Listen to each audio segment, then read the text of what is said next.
Welcome to The Spotlight, the podcast where veterans and military spouses connect and share how their military experience has transformed their lives and their businesses. Here's your host, Bob Louthen. Hey, this is your host, Bob Louthen, founder of the VeteranCrowd Network, the network that brings veterans and veteran-led businesses together with each other and the resources they need to prosper. And you are tuning into The Spotlight.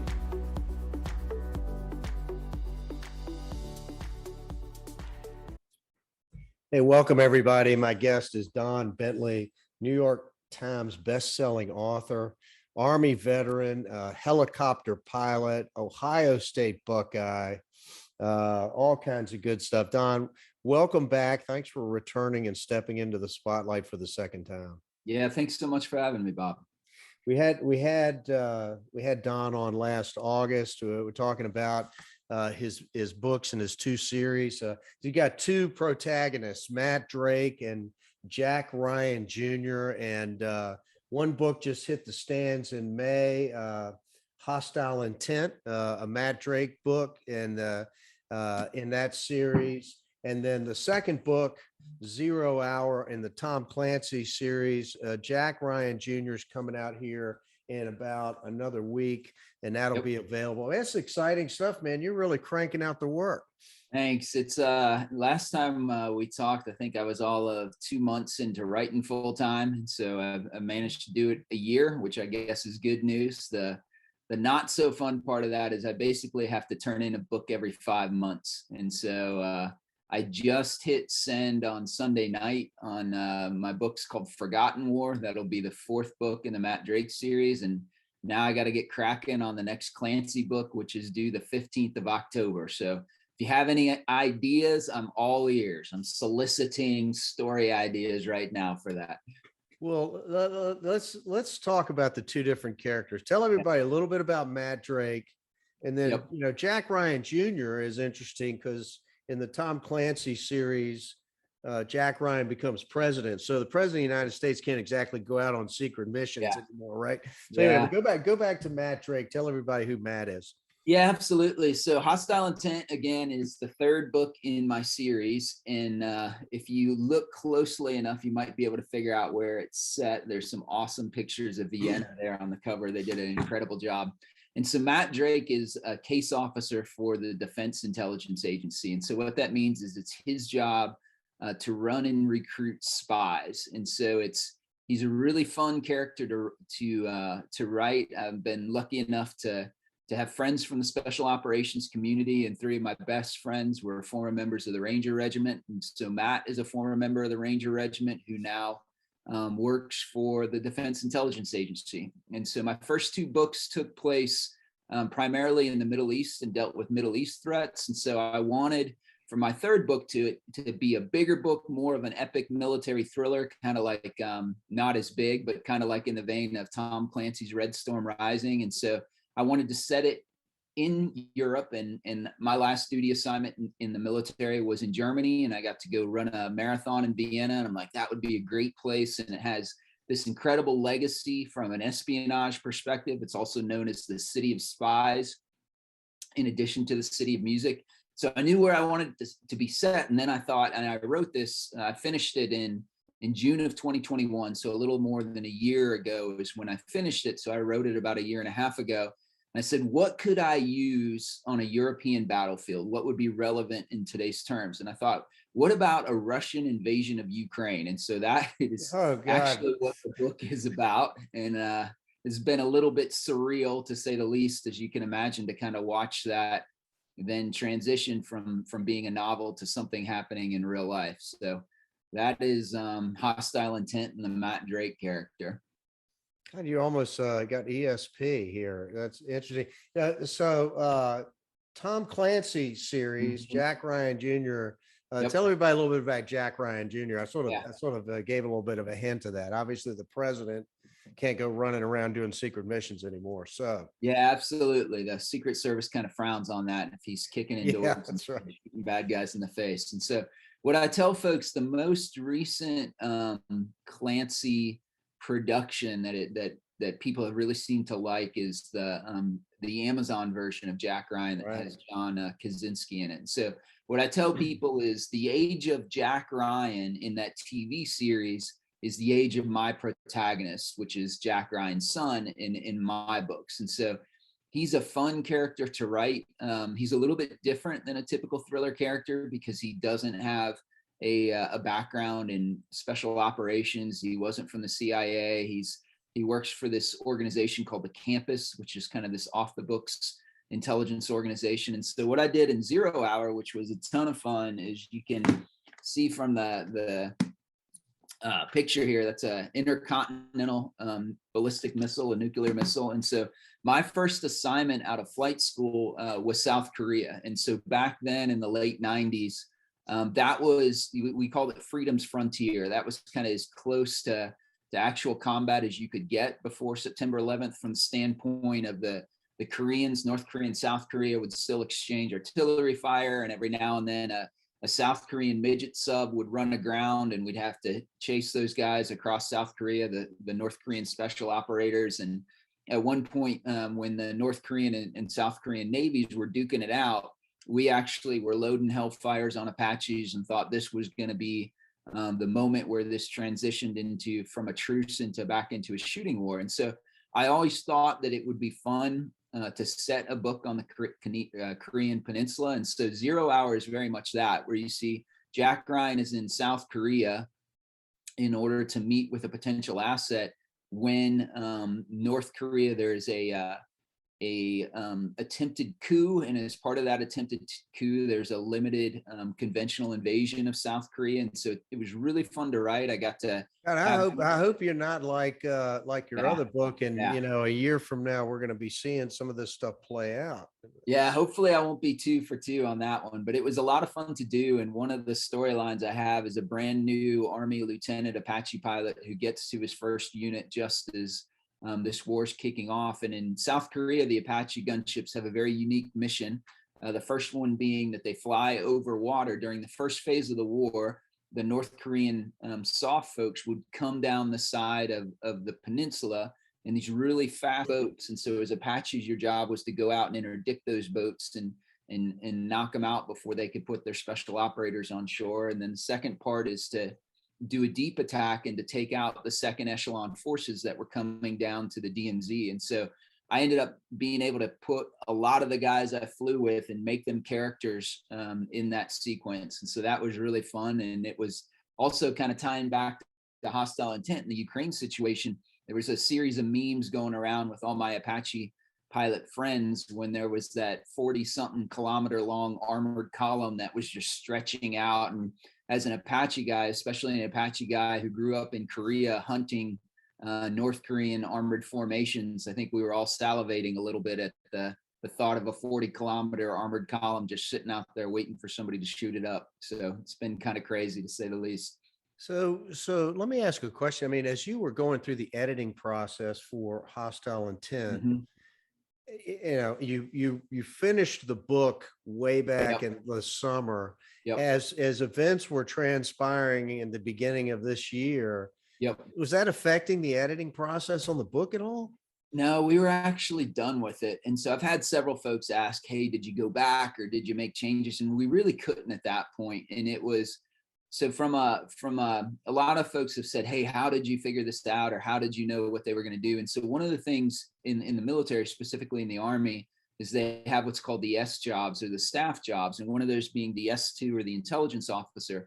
And so what's really unique about the intelligence officer that lends itself to being a thriller writer is that when you are doing the preparation and writing the op order, the intelligence officer gives the commander, hey, here's what the enemy looks like, and here's what their formations are, and here's what they're going to do. And then when you conduct the rehearsal, and so in the Army, you fence off a terrain board, and soldiers actually make the ground look like the ground you're going to fight on. And the friendly commanders will walk that ground and say, okay, I'm now in my attack by fire position.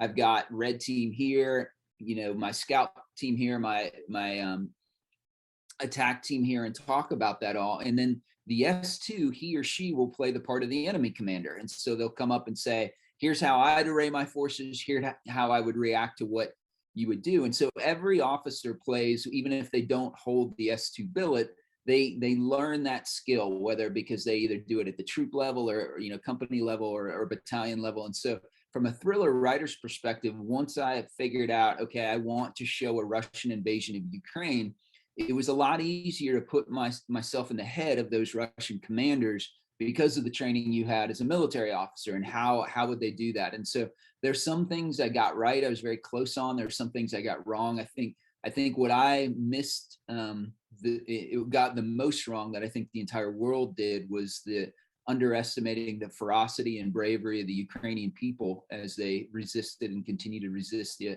Russian invasion. But it was a really fun book to write, because what I showed from multiple points of view is how the Russians, up until this point, their first incursion in Ukraine and actually in Georgia in 2008 as well, they were masters at setting the condition of the battle before they even invaded. And so it was famous for having their little green men, their Spetsnaz folks in there stirring up trouble, making it look like pro-Russian being oppressed, really setting conditions as if the Russian army was invited into Ukraine the first time around to restore the peace. And so that's kind of the angle I took with the book. And then I also have a subplot where there's a Ukrainian militia who's actively trying to get a nuclear weapon to deter Russia, because that's the really interesting thing about this entire conflict, is it all comes back to nuclear weapons. And so in 1994, Ukraine was actually the third largest repository of nuclear weapons. It was the old Soviet Union's weapons,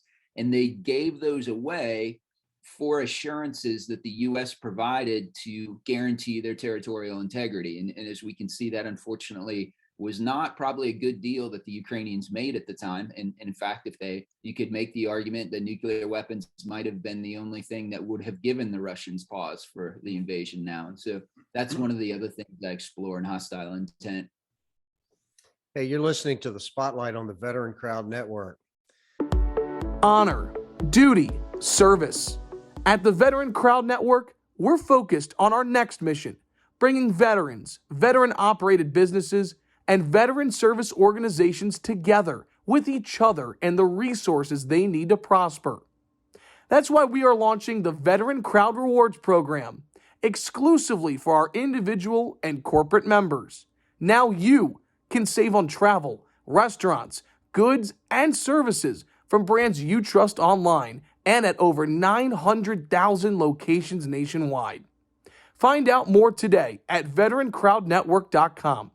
If you are a veteran-operated business, or a VSO, consider the connections, the network, the benefits, the engagement, and success of working with other veterans again. The Veteran Crowd Network, you paid a lot of dues to join this club.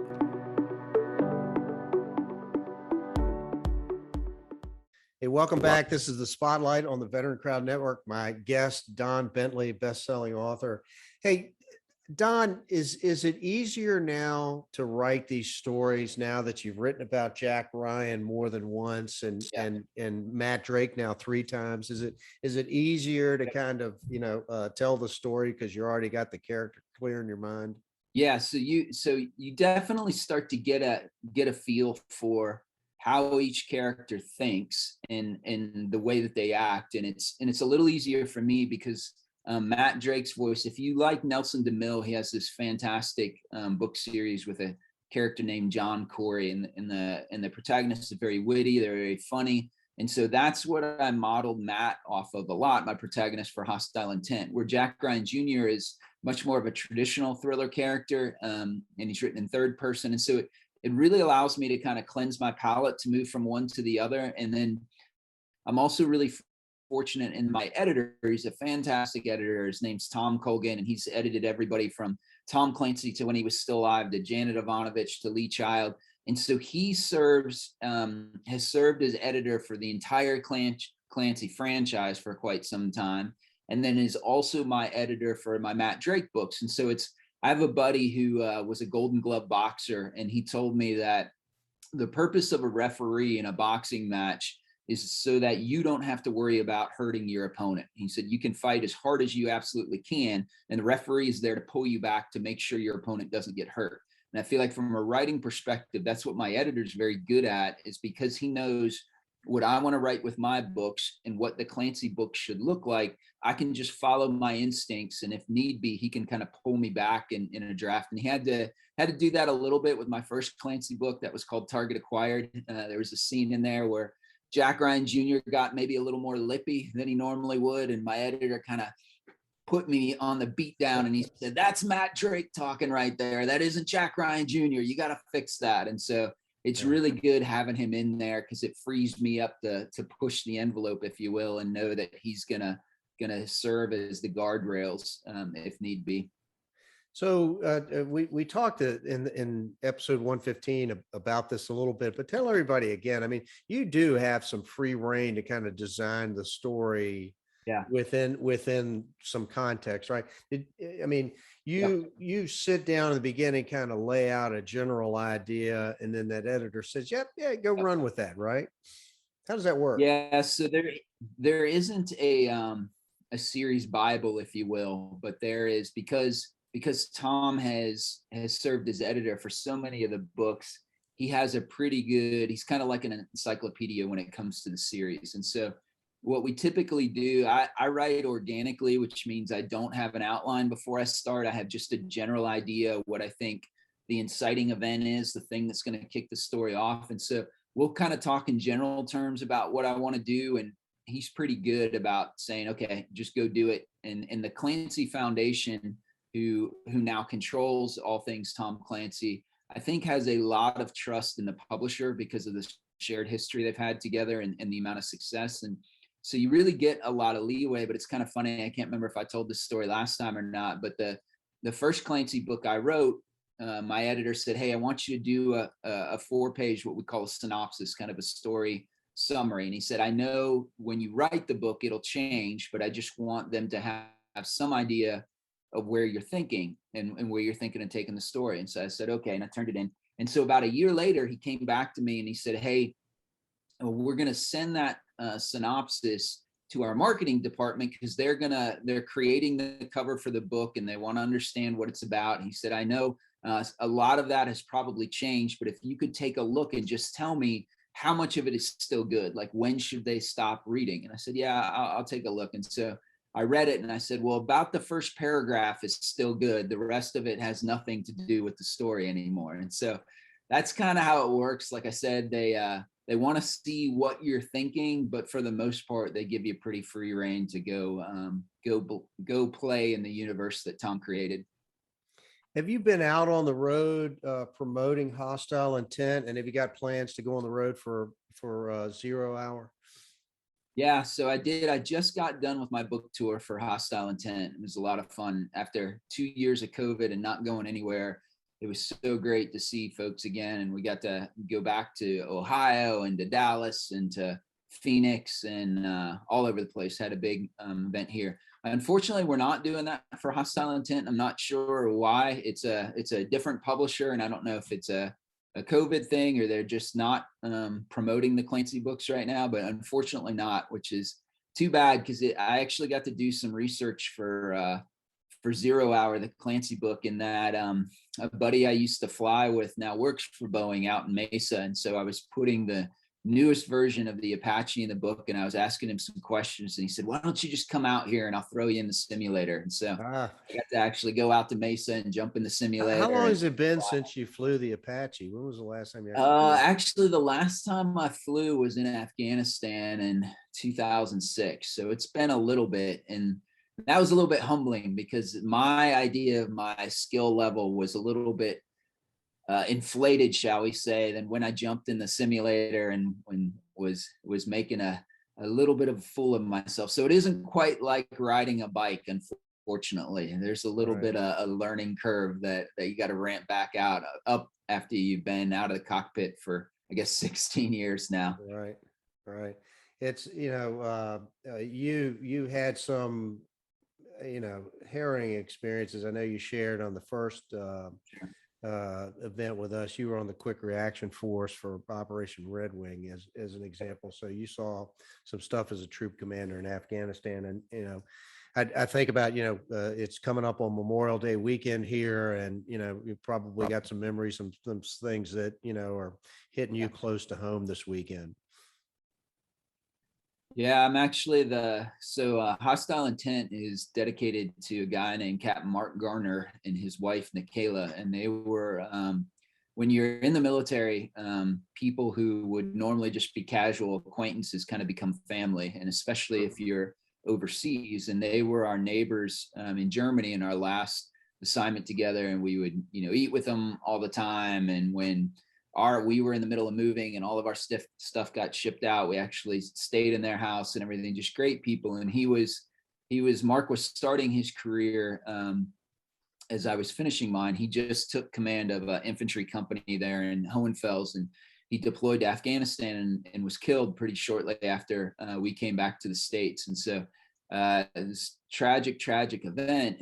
And having said that, his wife displayed such incredible grace and poise. They were both from the same small town in North Carolina, and she decided to stay in Germany and actually works doing grief counseling sessions and such, and now has a German partner and 3 small children. And her first child is named for Mark, for her former husband. So it was a horrific story, but just an incredible story of grace and resilience. And so the book is actually dedicated to the 2 of them. And he's one of the names I think about on Memorial Day for certain. For sure. You mentioned this. I think that Matt Drake sometimes maybe carries some of the same burdens that you and others carry. You've kind of written that personal experience into the character. Yeah, absolutely. You can see that. So the book is turned in my 4th book, Matt Drake's Forgotten War, is actually set in Afghanistan during the 2021 kind of implosion as we pulled out. And the reason for that, I don't want to speak for all veterans, but most of the people I knew who had served in Afghanistan were quite content for us to exit there. And from the standpoint of my son is now, he was a September 11th baby. He was born shortly after September 11th and is pursuing a career as a Marine Corps officer. And so the thought of, as a parent, of my son going back to the same theater I fought in 20 something years later to do what, just I think chaps a lot of us the wrong way. Having said that, we all wanted, I think, a way to exit with honor. And what happened was certainly not that. And so I think it was the question that I kept hearing over and over again from veterans I was here with, people I would text, and was it even worth it? Was the 20 years worth it? Was the friends that we lost there worth it? Was the time we spent away from our families worth it? And so a buddy of mine who's also a writer says in a great book, the writer is trying to answer a question for him or herself in that book. And so that's what Forgotten War is about. And it shows kind of 2 timelines, the one being present day as Afghanistan's crumbling, and then the other one being 10 years ago. And that Matt Drake has to go back to Afghanistan as it's falling to figure out something about an operation he and his best friend were a part of 10 years earlier, that has the surviving members of that ODA team they were attached to have been slowly being murdered, and he's trying to figure out why. And so it was a incredibly deeply personal book for me to write, but really wrestling with that thought of, was it worth it? Were the sacrifices worth it? What do we owe the Afghan people, especially the ones that stood shoulder to shoulder with us for 20 years and then, watched us leave and leave a lot of them, unfortunately. So absolutely, my experience is pretty heavily influenced my writing. Hey, Don, it's been great to have you back on the program. Best of luck with both Hostile Intent and the new Tom Clancy book. Tell everybody how they can get in touch with you. It's donbentley.books.com, I think. Absolutely. So, yep, donbentley.books.com, DONBENTLEY books.com.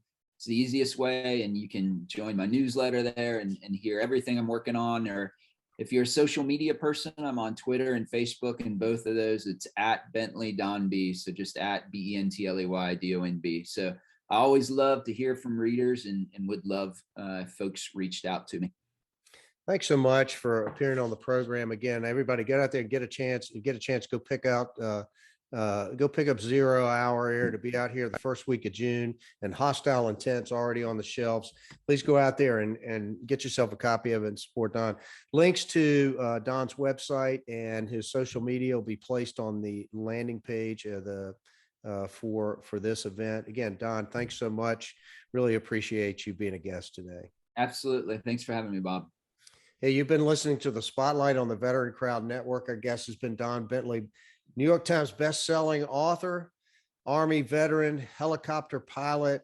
Thanks so much. Throw a Bravo Zulu out to you, Don, and that's a wrap.